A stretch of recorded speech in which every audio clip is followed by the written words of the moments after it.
Hi guys, and welcome to this week's Best of 3 Battler. So I have a very special guest on this week. It is the one and the only one of the top Spanish VGC players that we've ever seen, I think, in let me get my words straight, in the whole entire competitive VGC video game series. I've just messed this up completely, haven't I? We're playing Alex Gomez this week, also known as PokeAlex, but I can't really even get across how much I rate this guy. He is literally one of the best VGC players I think the whole game's ever had. He has won countless huge tournaments. He's always at Worlds, you know, even from seniors migrating into Masters, and he just shows every year what he's capable of. He's got, I think, the only title that he hasn't taken yet, which I won't be surprised to see him take in the next couple of years, is the World Championships itself.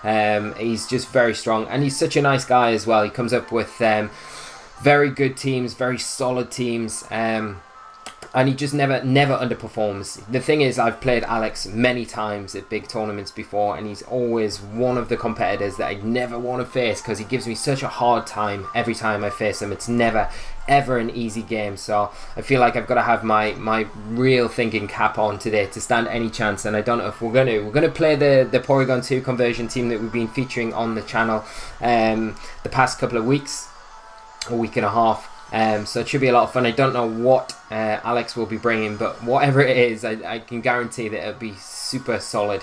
As always, guys, with our best of 3 opponents, I do put all of their social handles down in the description below. Now, Alex has a great YouTube channel. Go over and check it out if you haven't already. He also does a lot of streaming on Twitch, and his Twitch streams are brilliant, so do make sure you go and check them out if you've got a spare minute or two.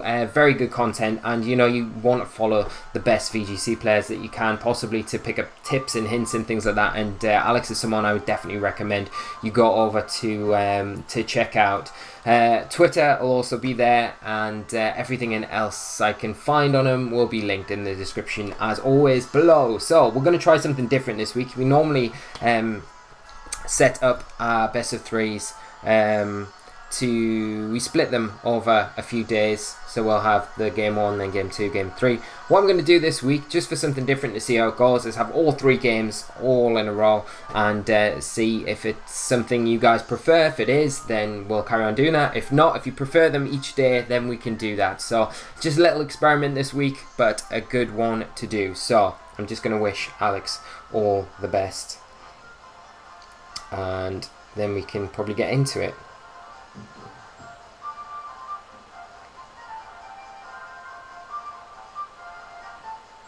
I'm saying good luck, but not that he needs any more luck, because it's going to be so difficult. I think this is probably one of the, and this isn't taking anything away from any of the other players that we've had on. We've had some extremely talented VGC players on our best of 3 series so far, and we've been so fortunate to get really high caliber players onto the series so far. I'm just like so thankful for everyone that's come on, but I feel like Alex is probably going to be our toughest opponent that we've had so far.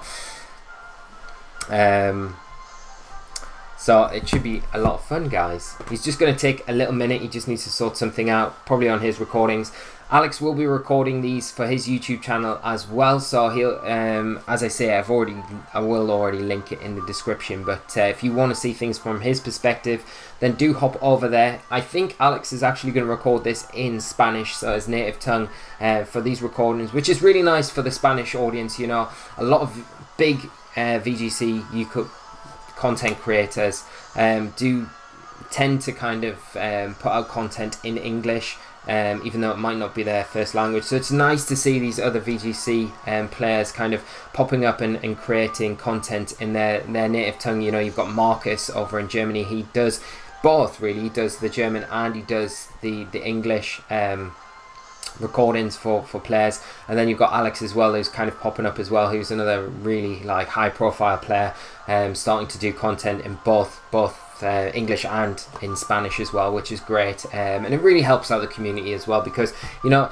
English speaking countries aren't the only countries that do have really high quality and, you know, a lot of VGC players, so it's nice to kind of help out the VGC players around the world, not just the native speaking ones to English speaking countries and things like that. So I swear if I could speak another language I would try it, but I'm not, my Spanish isn't that great, my German's pretty shaky. My French isn't too bad, but I don't think I'd feel comfortable recording an episode in French.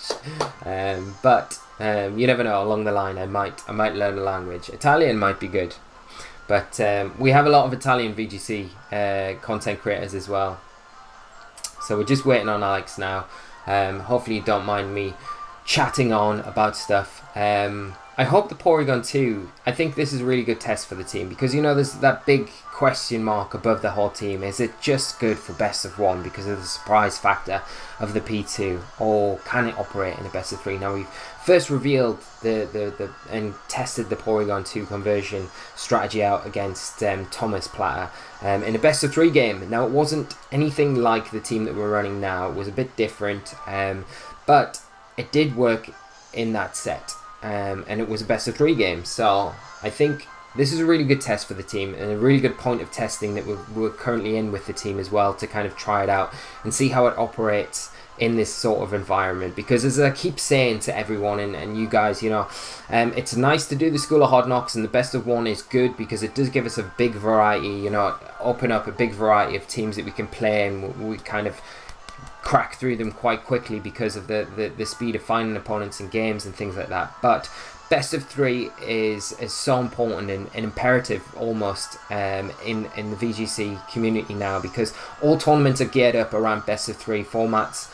So that's and it's a completely different ball game to just a best of 1 format, you know, where you can really get the jump on your opponents just by surprise factors and things like that. Especially in the early rounds of tournaments, where you know information on certain teams isn't being revealed or anything like that yet.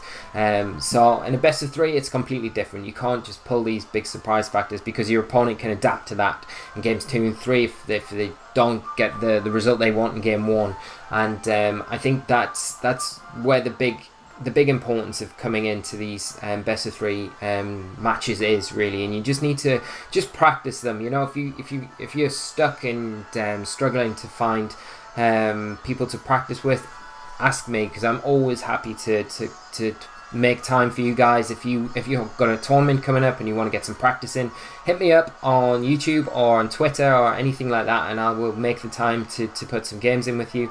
Also, if you've got friends and things like that, just get amongst a little group of yourselves and just start and do best of 3s and things like that. But that would be my 2 cents. But we are going to see Alex's team he is bringing today. He's bringing a QR code team, so it is going to be made up of Tapu Koko, Salamence, Snorlax, Alolan Persian, Alolan Marowak, and Celesteela. So what have we got here? It doesn't look like there is any Trick Room elements within the team. The Persian is going to cause us a few issues with that foul play.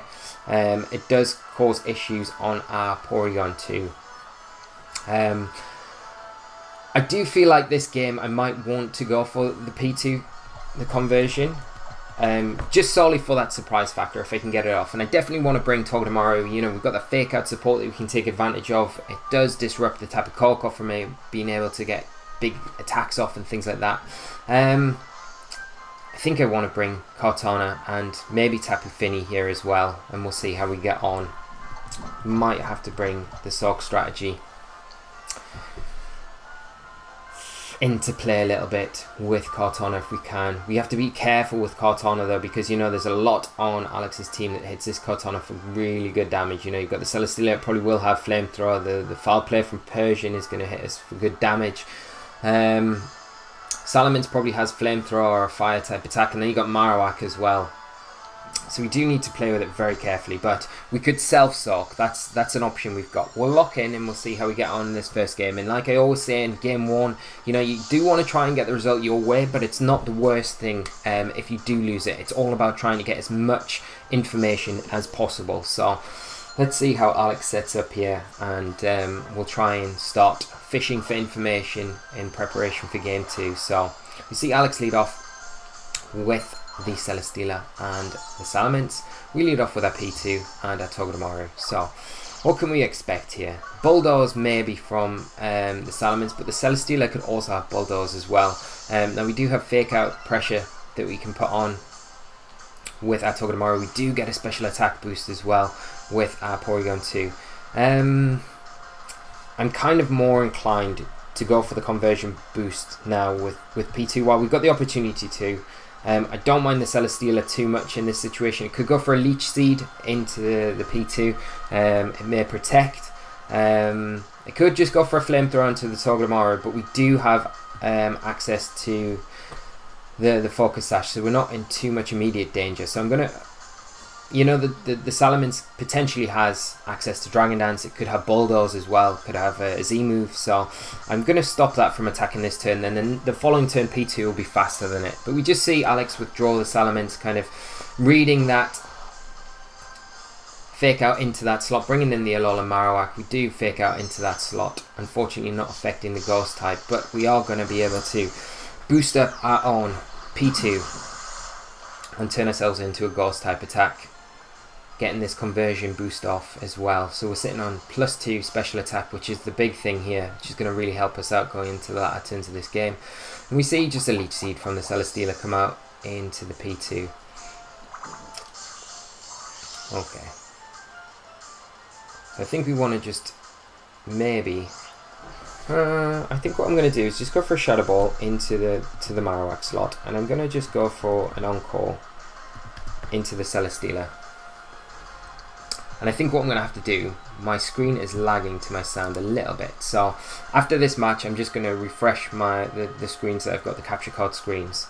But hopefully it doesn't make too much difference in this match. I'll not do it right in the middle, but let's see what this Celesteela goes for here. Now we are putting a lot of pressure onto the opposing Marowak. We can't obviously use any of our electric type attacks when this Marowak is out on the field. So we do want to make it a priority to get rid of it right now. But we're not in any immediate danger from anything on the field, because we should be able to take the Marowak down before it can get an attack off. Marowak just protecting here. I wonder if we're going to see a Flamethrower or an attempt for a Flamethrower from the Celesteela. Do get the Shadow Ball into that protect, and we will lock this Celesteela into that Leech Seed. Just going for that into the Togedemaru, which does break our Sash, which is a bit unfortunate. But you've got to imagine that the Marowak probably switches out this next turn.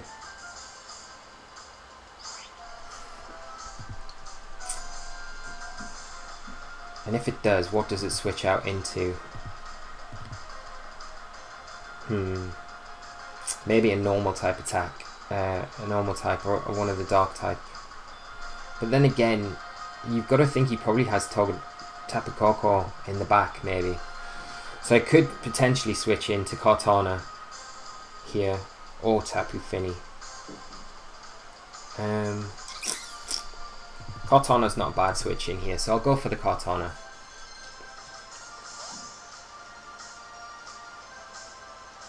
We'll see if this Marowak does stay in. Yeah, there we go. So we're going to see Snorlax. Okay. And Shadow Ball not affecting it. And Celesteela just going for a Leech Seed, but doesn't affect the Kartana. That was one of the main reasons for really bringing in Kartana in that situation. We know that Celesteela is locked into that.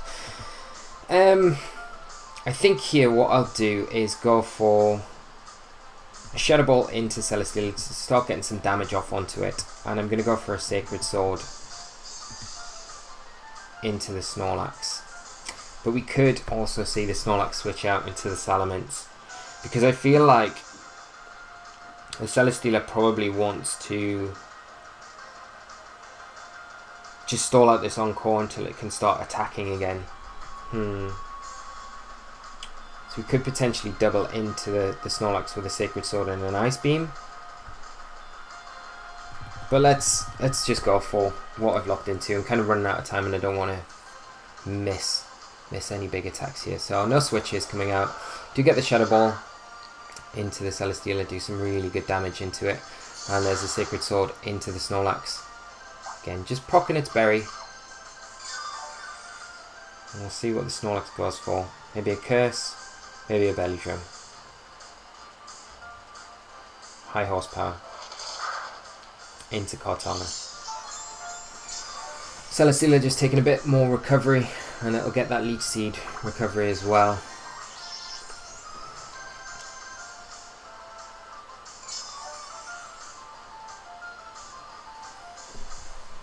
And the Encore does end. So I think this turn what I'll do is just recover with P2, get some health back, and I'm going to bring in Tapu Fini here because it's likely that the Celesteela maybe goes for a Flamethrower into that Kartana slot, and we don't want to lose Kartana too early on in this game.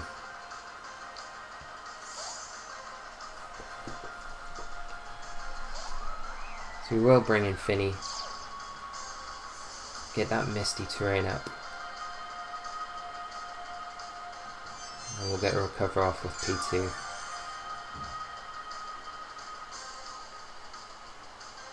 And there's a Heavy Slam. So just attacking into the P2 slot, so maybe a double target into that slot. And there's a recycle from the Snorlax. Finding another Mango Berry.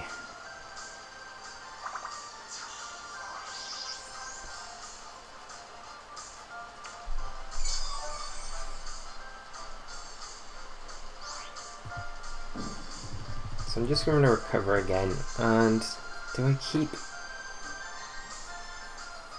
Fini in?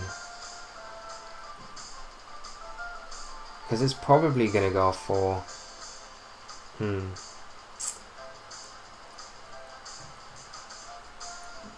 Because it could potentially bring in Togedemaru. It's just whether or not we see a high horsepower into the Tapu Fini slot or not. I think we'll probably get away with the Togedemaru switching in here, maybe. So I need to try and bait out the Marowak and try and get rid of this Celesteela. Hopefully we don't see a Flamethrower or a high horsepower into that slot. There's a Leech Seed. Togedemaru avoids, which is a bit unfortunate for my opponent. And a high horsepower, which does take Togedemaru down. Which is not great for us at all. Okay. Unnecessary switch there from us, but good play from Alex. Kind of just covering the switch in there. I guess to the Kartana more likely than the Togedemaru. Okay, so I think I can't really afford to bring in Kartana right now. So I'm just going to go for... the Shadow Ball into the Celesteela, and I'm going to go for Muddy Waters.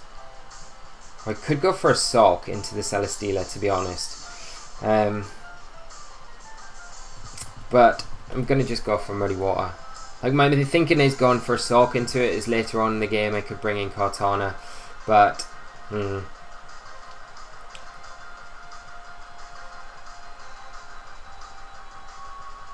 we just need to be careful now, because if the Snorlax starts setting up now, it's going to get extremely difficult for us to kind of come back from.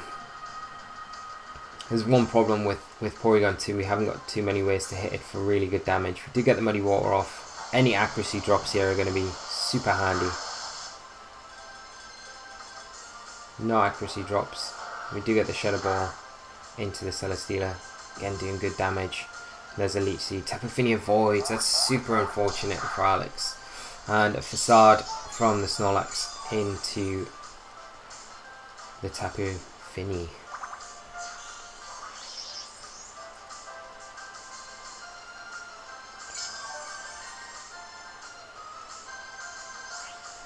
So I'm just going to go for the same again.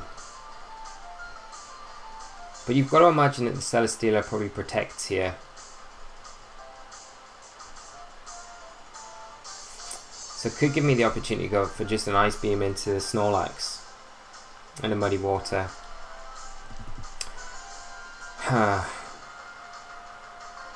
Because the Celesteela will go down to a combination of attacks.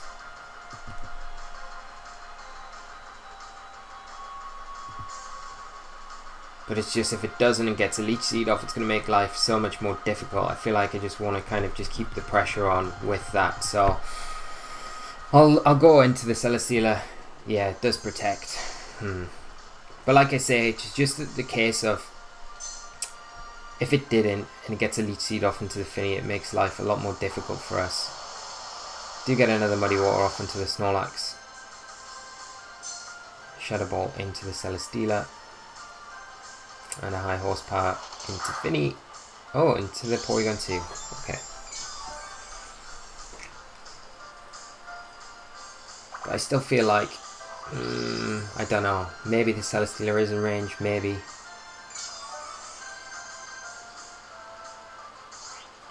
Probably not though. But I don't think P2 will go down to a double target here, so I'm quite happy just going for another Muddy Water and Shadow Ball.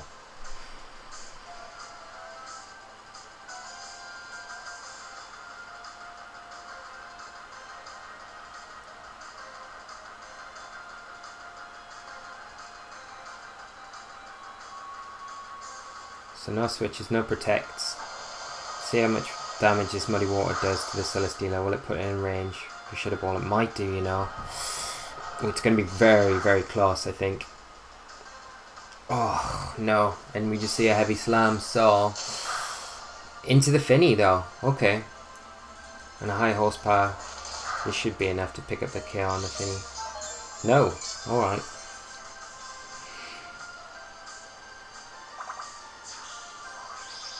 Leech Seed helping that Celesteela recover a bit more.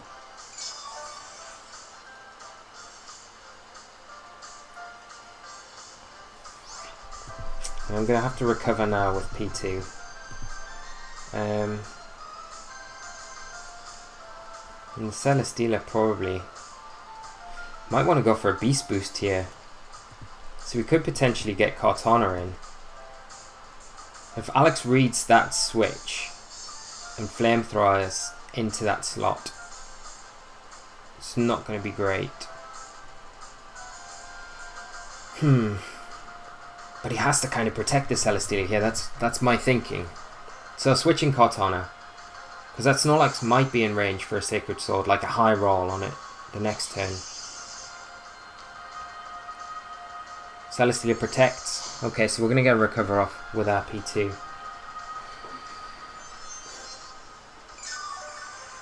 And we'll get a bit more health back from the Leech Seed, but...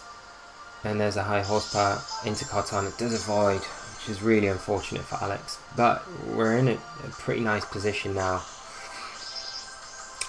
Because that Celesteela should be in range for a Shadow Ball. You've got to imagine this next turn. Should be. So we'll go for the Shadow Ball. And we'll go for a Sacred Sword into Snorlax. Might see the Marowak come in, might see the Salamence come in. Yeah, here comes the Salamence probably. But regardless, this Shadow Ball is going to do a decent chunk to the Salamence. Sacred Sword obviously reduces in power because of the Intimidate, but I might see the Snorlax just go for a Recycle here. Preserve its berry. We'll see what the Snorlax goes for. Maybe a High Horsepower into the Kartana, or just a Recycle. Yeah, Recycle. Playing it safe.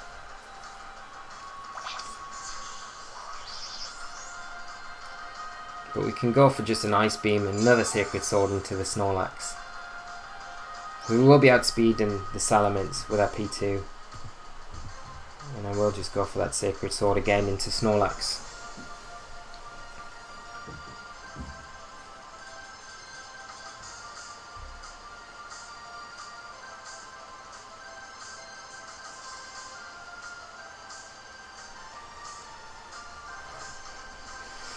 But we've got to be careful with P2 because the Leech Seed is going to start sapping us away, you know, so we can't just take for granted that we can just keep attacking with it. We are going to have to take a turn at some point to recover our damage off. So Salamence revealing Protect, which is good going into game 2. Do get an Ice Beam into that Protect. We're going to get another Sacred Sword off with Kartana. Does proc the berry. It might be worth switching Cortana out to bring back in so we reset that Intimidate damage and a high horsepower from into the P2. Just chipping us down slowly.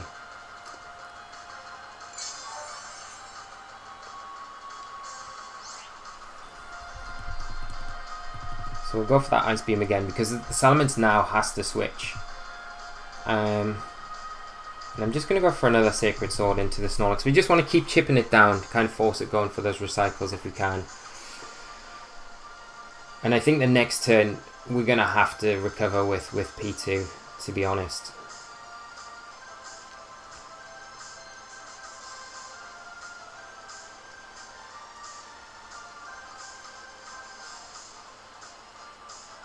But we should survive a high horsepower and Leech Seed from the Snorlax. Salamence switches out.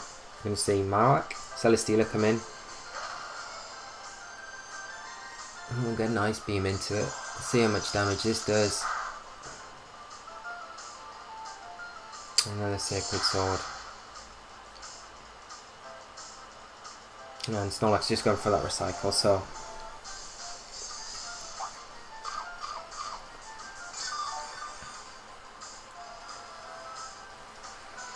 Okay, now this next turn we are going to have to go for... we are going to have to go for a recover with P2. We are forced to recover here, really. I mean, we could go for the Celesteela, pick up the KO, but I think a combination of attacks from the Snorlax is going to take us down with the Leech Seed damage.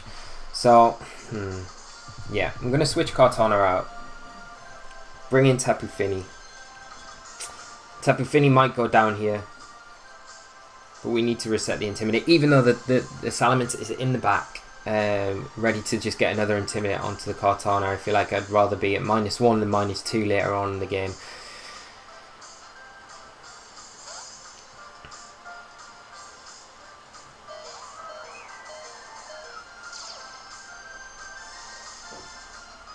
So we will get that Misty Terrain back up. Celesteela withdrawing straight out into Salamence again. Okay, so that works out alright for us because if we get Cortana in with Salamence out on the field, that isn't too bad. We get the recover off with P2. Some of that health back. And just another recycle from Snorlax. Okay.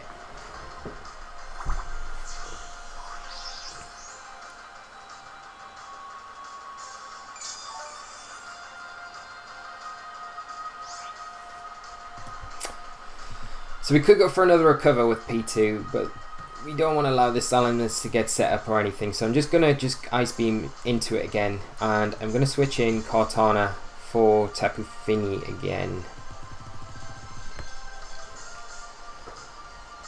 We might see a high horsepower in the Tapu Fini slot. We might not as well. Salamence protecting. So we could have went for that recover there, but...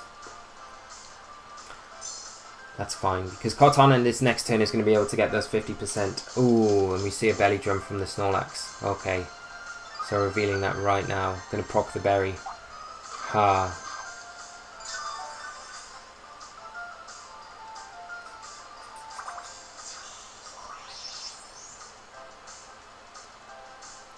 And Alex really picking the moment to play that. That is really good. Will a +2 Ice Beam and a Sacred Sword be enough to take down the Snorlax? I don't know if it will. I don't think it will.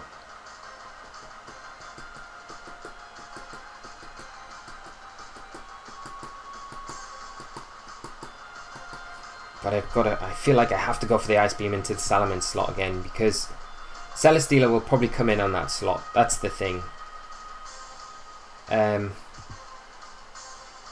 So you can get another Intimidate onto the Cortana.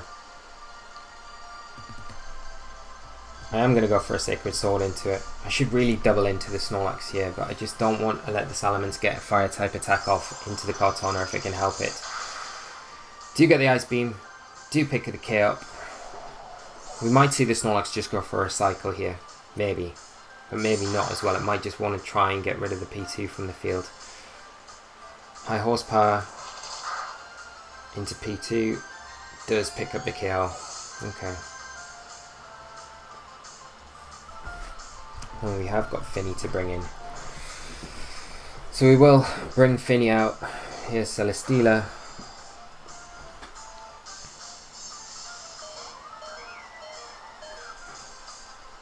I feel like we need to go for... I don't think a Muddy Water is enough to take down the Celesteela. Sacred Sword. We got really low roll last time.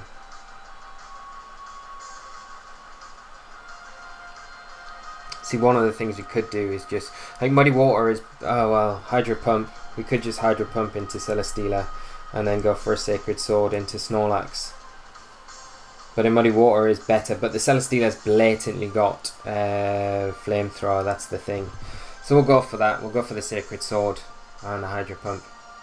Oh, it avoids. It avoids. That is not good. We did not need that. Sacred Sword isn't quite enough. So I think we're going to... We see Heavy Slam come out from the Celesteela. Maybe it doesn't have Flamethrower. Maybe. See where it gets a boost in.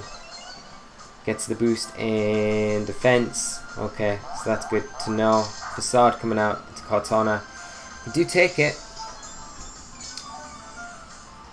But I think that Celesteela is out of range now. We're not going to be able to pick up a KO with the Sacred Sword any longer. So that Hydro Pump had hit. Okay. Yeah, I mean, we just... I guess we could just Night Slash into the Snorlax just in case the Marowak comes in, we catch it on the switch, but I doubt he'll switch it out. I mean, we are giving up information here, probably revealing that we are Assault Vest as well, which we didn't necessarily need to do. I think it was probably a bit of a mistake, but I don't think the Celesteela's got Flamethrower, so that kind of makes it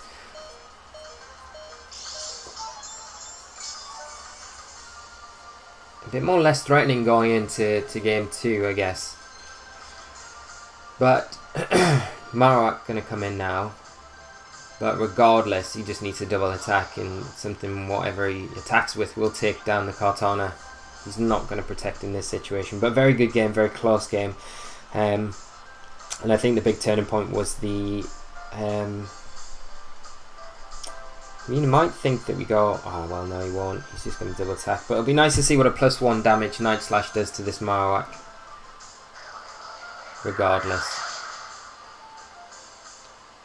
Ooh, it does just survive. So that is good information going into game 2. But Alex takes game 1. And very good game. Very close game. But like I say, he just played the belly drum at the perfect time there. And that kind of built him all that momentum. But we saw how difficult it was for him to manage that P2. So I think we will go with that again. I think we do need Kartana again for that Snorlax. But I think we need to just approach things. Maybe letting Togedemaru go down a bit too quickly. Was the problem there. We didn't reveal our Soak strategy, so we've still got that in the tank if we wanted to play that. But the Salamence and the Intimidate there does make it very difficult to operate the Kartana as well as we want to. So let's go into this game 2 and hopefully we can get a result here. And Alex, incredible game 1, and that is so true. That was an amazing set, so I hope you guys enjoyed it.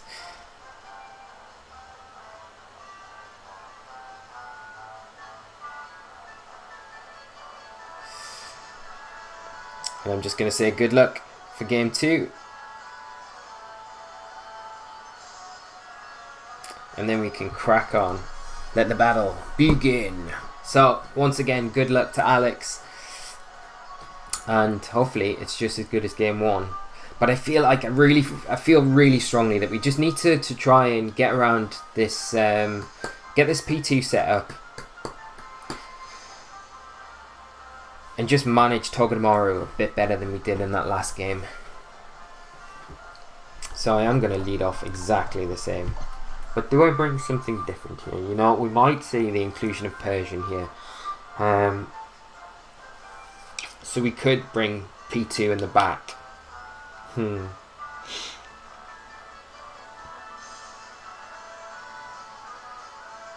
not too sure. Arcanine might be good here as well, you know. Especially for the Celesteela. We could lead off Tapu Fini to protect P2. It's not a bad option, to be honest. I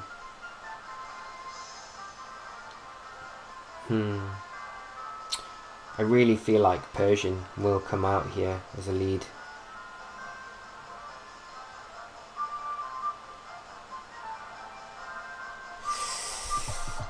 I'm going to bring Tapu Fini as a lead, Togedemaru and Cortana in the back.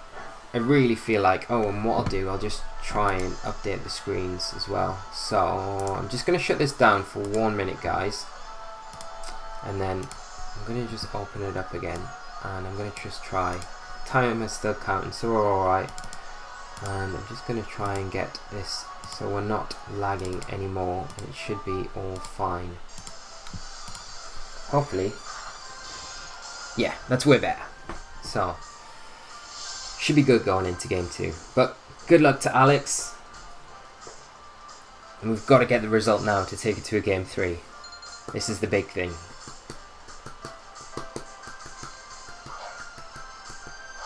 So we see Salamence, Marowak come out.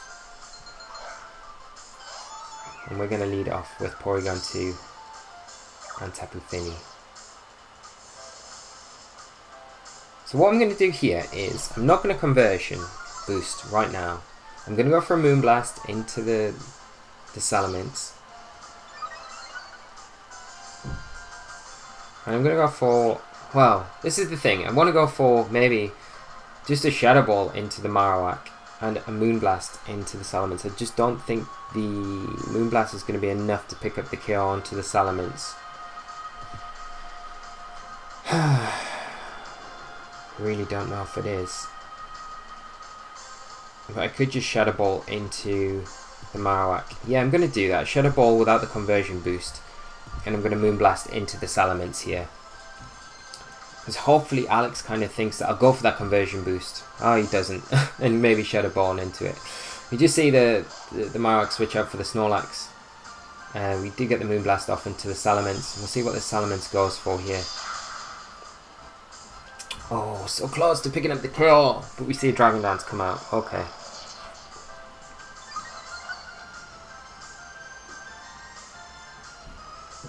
And Shadow Ball doesn't affect Snorlax. So what I'm going to do, switch in. P2 is going to go down here regardless. I think this is that's the target for Alex here, maybe. We could bring in Togedemaru. Now, it's a bit tricky because we do lose Togedemaru if they do double into that slot.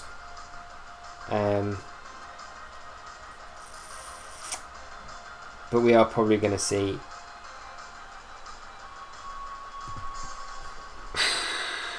Z move into that slot, I think, to get rid of the P2 over anything else. So here's the Z move. Supersonic Sky Strike. It is. You've got to hope that it's into the Togedemaru slot. And the thing is, does the Snorlax go for a belly drum here? It is into that P2 slot, so we will take that. But it's whether he's doubled into that slot or not. We do get the Moonblast, take the Salamence down. Okay. And there's a high horsepower. Yeah. Into the Togedemaru. This is difficult now because if the Marowak comes back in, yeah, which it does, we haven't got a fire type attack that we can hit into it with.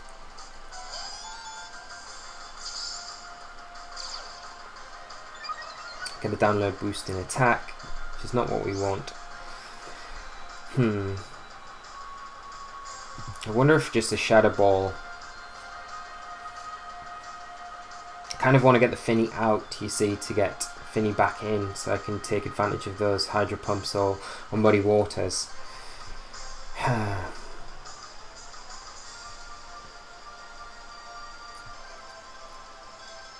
Maybe a Shadow Ball. I guess we go for the Z conversion because we know a Shadow Ball shouldn't take us down. And I'm going to bring in Cortana for Finny here. So if we see the Snorlax go for that belly drum, hopefully we don't see a Shadow Ball into the P2 slot. Hopefully. But knowing Alex, he probably sees this coming a mile off and probably does Shadow Ball into it. But hopefully from the first turn where we're a bit precarious going for it, we do see a Flare Blitz into the P2. So we've got that defense boost. So, oh, it's into the Cortana. Oh no. Oh no, oh no, oh no. So we lose Cortana and Belly Drum. Yeah. Oh dear. This is not good. This really is not good at all.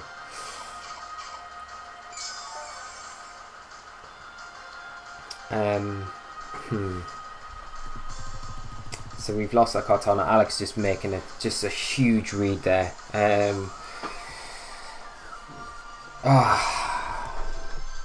This is what I mean. This is how good he is. But okay, so I think we have to double into the Snorlax. Maybe a Muddy Water. But I don't think the Muddy Water is going to be enough to take down the Marowak. That's the problem. I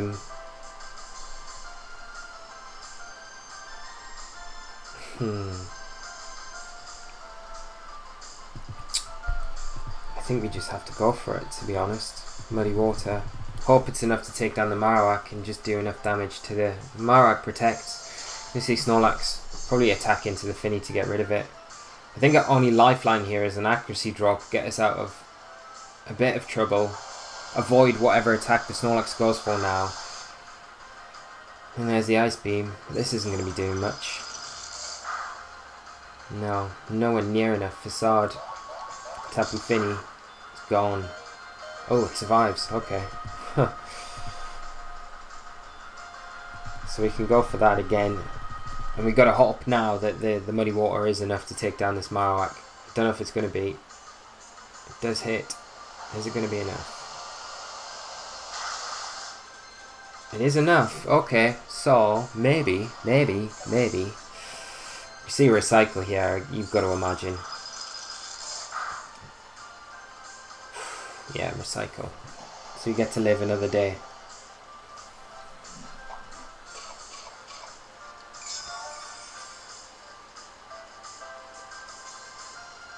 And then let's see terrain. So we've got a chance now to freeze the Snorlax. And I think, as much as I hate saying that, I think that's like one of our only win cons here. Because Celesteela are going to come in. And it will just start spreading those Leech Seeds everywhere. We've just got to keep on top of the Snorlax. And go for Muddy Water. And an Ice Beam again. Ah, Wide Guard revealed on the Celesteela. Okay. Not good. We will get the Ice Beam off. Like I say, Freeze is the only chance, but you never really want to win a game on Freeze, but I do want this to go to game 3. Crit, Facade.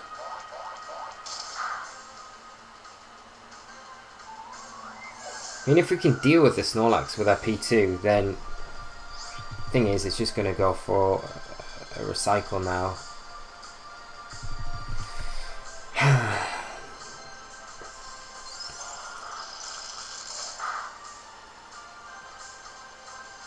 Leech Seed from the Celesteela. Probably see a Recycle from Snorlax. High Horsepower. Is it enough? So we do take that. But I don't think we're going to take the double in this next turn. We definitely haven't got enough in the tank to take down the Snorlax with an Ice Beam. But we'll go for it. We'll go for it. We'll see. You never know what might happen. nowhere near enough, and a heavy slam, and no freeze, and we'll either see a recycle or this will be the end of the game.